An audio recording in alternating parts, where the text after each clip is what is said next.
Today we're going to be doing a quick crankcase ventilation module replacement on an MP8 engine. These are fairly straightforward to do, however access can sometimes be extremely tricky. In this video I'm going to show you a few tricks to help make your R&R easier.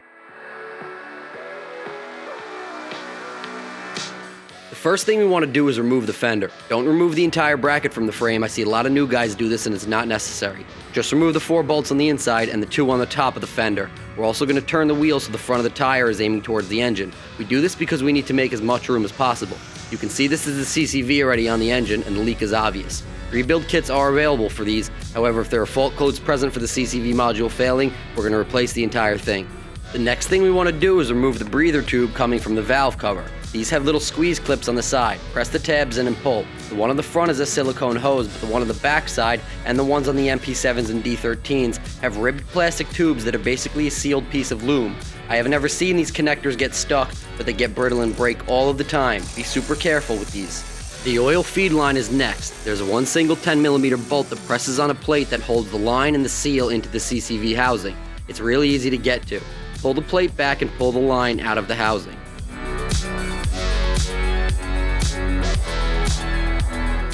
As you can see, these lines will sometimes be pretty stuck. If you use a screwdriver, however, and get a little bit of leverage on them, they're going to pop right out.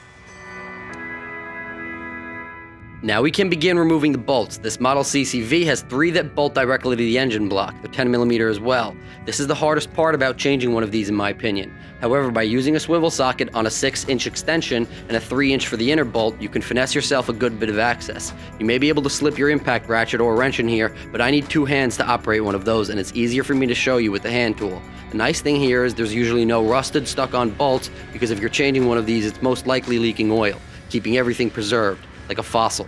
I'm working on getting better footage of these shots. It's just difficult because of the extremely limited amount of room we have around us, and the lighting for the camera is way more important than you would think.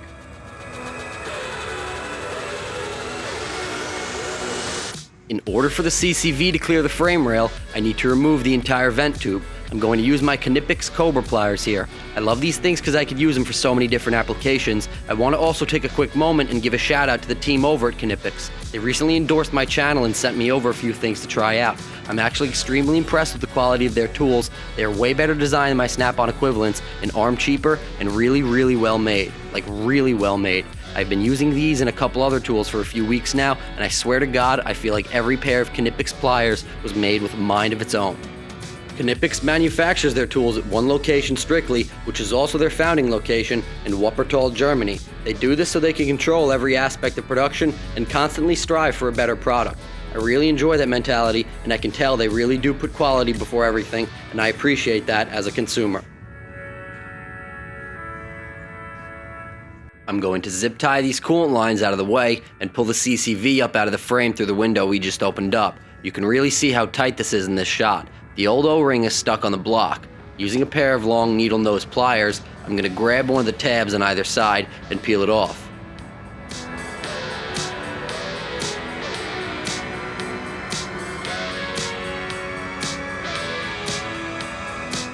Now, using a scraper, I'm going to push all that gunked up dirt and debris out of the way and clear off any big pieces of O-ring that are still stuck to the block. Just really take care not to push a clump of dirt into the motor. This bore goes right into the crankcase. You can definitely do some damage if you get dirt in the right spot. If you run your finger on the mating surface of the block, you can feel the grit on it. If there is grit on the mating surface, we're going to have to clean it. And being honest, regardless, you should always clean the mating surfaces. There's a few ways to do this, but my favorite is to use a small square of emery cloth.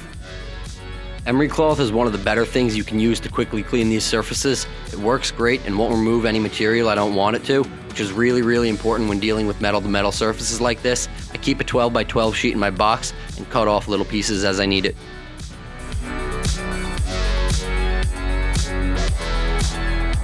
While we have the CCV off the block and out of the way, let's replace the O-ring for the oil feed line. These don't come with the rebuild kits for some reason, so make sure you get one if you plan on doing this yourself. This is a pretty tight fit O-ring, so I'll put a little O-ring grease on the new one to help it slide over the pipe.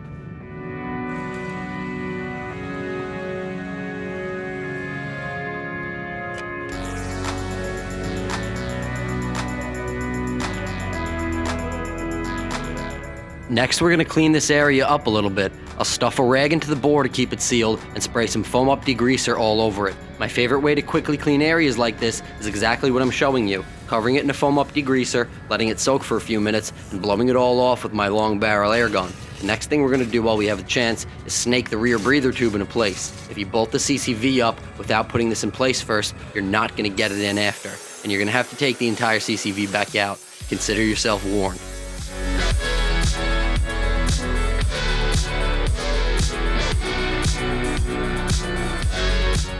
On the new CCV O-ring, I'm going to use a very fine coat of Molykote grease. Molykote is a grease that specializes in high temperature applications. We do this to keep the seal from ripping if it gets pressed against the housing, which is a very real thing.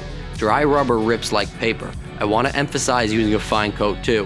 When we bolt this back up, we're going to do it the same way we took it off. Top right, followed by the lower left, and the inner bolt last. This can be frustrating at times. The key to doing it is making sure the module is flush with the housing while you catch the bolts, or they will not thread.